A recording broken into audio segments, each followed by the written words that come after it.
Coming up here, a U.S. government policy that paves the way for foreign workers to take American jobs. Kitty Pilgrim reports. We'll have two leading experts face off on the controversial H-1B and L-1 visa programs. Lou Dobbs Tonight continues, now exporting America. We've been reporting for weeks on this show about the massive loss of American jobs to foreign countries in our series of special reports, Exporting America.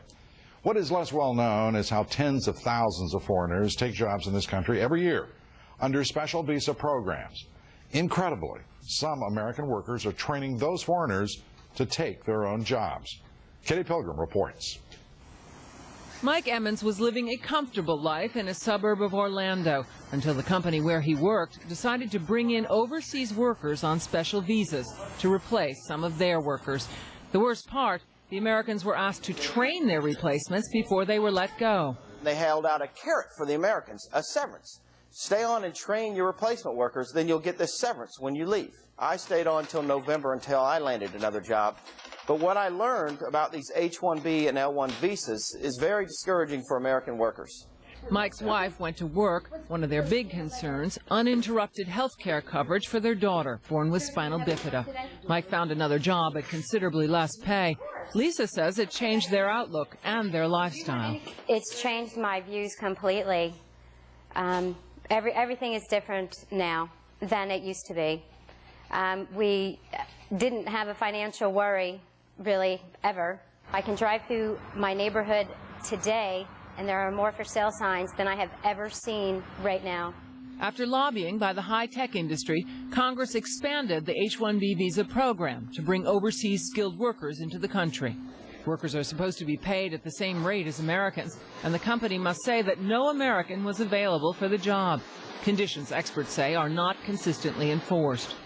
The quota of visas, normally set at 65,000 a year, was raised by Congress during the high-tech boom to 115,000 in 1998 and 195,000 in 2000. Because of the high-tech bust, the numbers of visa applications have been dropping, and the quota is expected to drop back to 65,000 this year.